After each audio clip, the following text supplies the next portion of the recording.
La cybersécurité pour les nuls.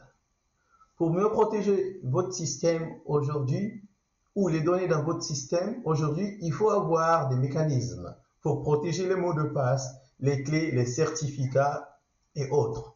Donc aujourd'hui, on va parler d'une nouvelle technologie. Une nouvelle technologie qui a tout changé au niveau du système Windows surtout. C'est ça qu'on appelle le TPM, Trusted Platform Module. Comme vous voyez ici l'image, vous voyez ici, c'est ça qu'on appelle le TPM. Donc, c'est quoi le TPM? Le TPM, c'est une puce qui peut être incorporée au niveau de la carte mère ou une puce externe connectée à votre système qui permet ici de chiffrer tout votre système et aussi de protéger les clés privées et publiques, le certificat, le hash généré dans votre système. C'est-à-dire que vos clés privées et publiques sont protégées, les hashes et le certificat. Parce que si quelqu'un a accès à vos clés privées, il peut se connecter sur vos données facilement. Le mot de passe aussi, ainsi de suite. Et aussi, ce qui est très important quand on parle de Trusted Platform Module, c'est que même quand le système est volé, ou votre ordinateur est volé, ou une perte, ou quelqu'un veut avoir accès, vous partez, je ne sais pas, à manger, quelqu'un veut avoir accès, comme toutes ces informations, la clé privée, publique, tout est stocké quelque part dans cette puce est protégée, la personne ne peut avoir accès. Parce que si la personne veut avoir accès, on va lui demander l'autorisation, il n'a pas la clé, il ne peut pas. Et comme tout le disque est chiffré, même s'il prend, par exemple, comment dirais-je, un disque, il veut se connecter quelque part, il ne peut pas avoir parce que c'est ça qu'on appelle full disk encryption. C'est impossible. C'est ça qu'on appelle le TPM.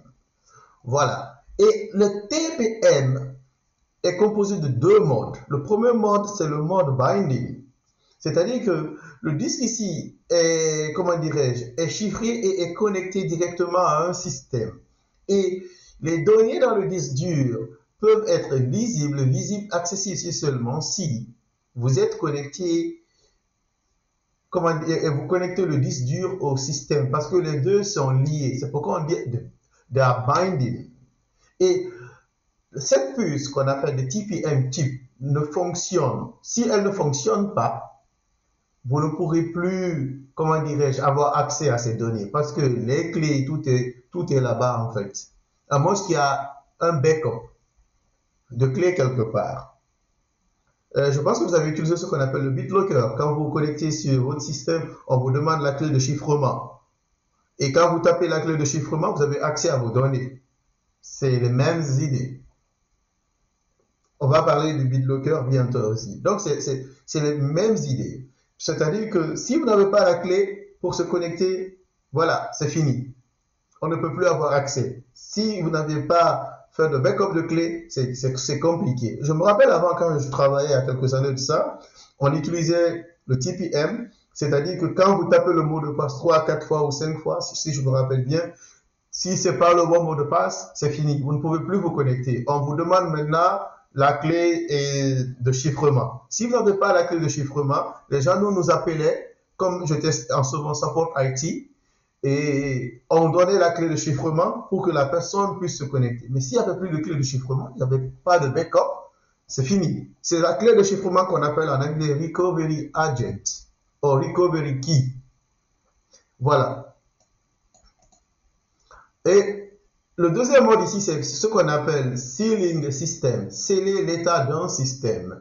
Cela est, comment dirais-je, permet ici de lier l'état du système à la configuration d'un équipement ou d'une application. Cela permet ici de protéger le système d'un changement non autorisé. Voilà, et ce qu'il faut savoir aussi ici, c'est que si le système ne peut pas démarrer après que la puce comment dirais-je, a été, comment dirais-je, la puce a été vérifiée, l'intégrité de la puce a été vérifiée à, comment dirais-je, au moment du démarrage de la puce.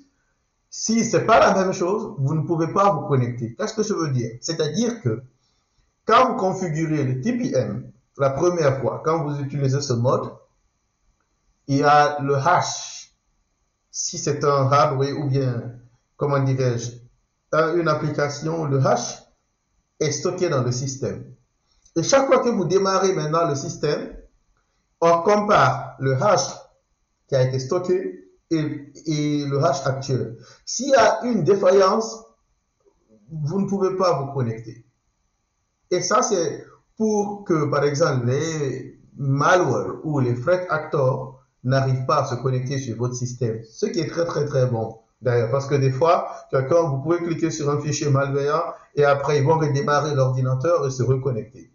Et si en ce moment, ils arrivent à changer l'intégrité de votre système, le TPM peut détecter cela et la personne peut avoir accès, comment dirais-je, à ce système. Ce qui fait que le TPM, c'est, disons, la meilleure solution aujourd'hui, dans ce sens, en fait. Et comment dirais-je, le TPM stocke les données dans la mémoire vive non volatile, ce qu'on appelle le NVRAM, qui conserve les informations lorsque l'alimentation est coupée et donc qualifiée de non volatile, de volatile information comme en anglais, la RAM.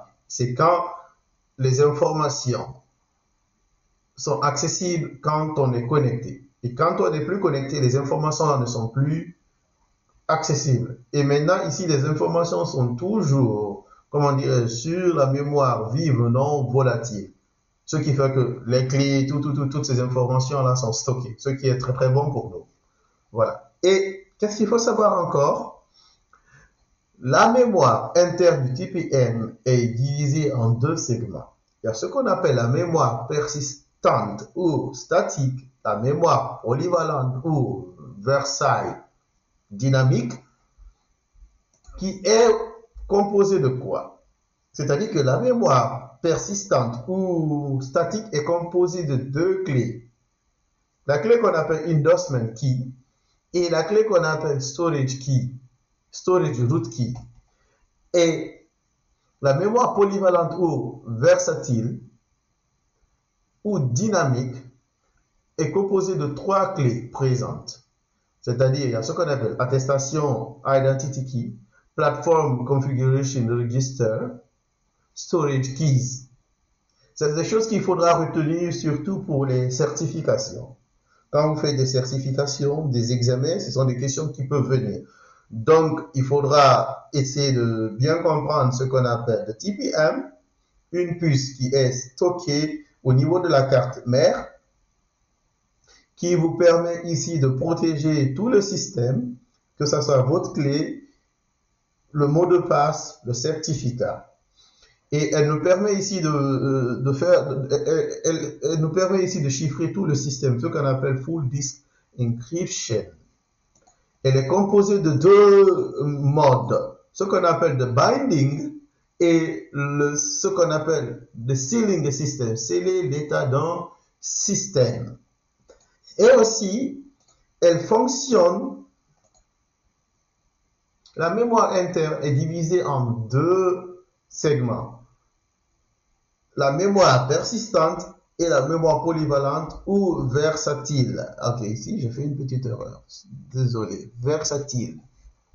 Voilà. Et la mémoire persistante est composée de deux clés. Endorsement key, storage root key. Et aussi, la mémoire polyvalente est composée de trois clés. Attestation identity key, platform configuration registers et ce qu'on appelle les storage keys. Voilà, c'était tout pour aujourd'hui, la cybersécurité pour les venus. N'oubliez pas de poser des questions et de vous abonner. Merci, à bientôt.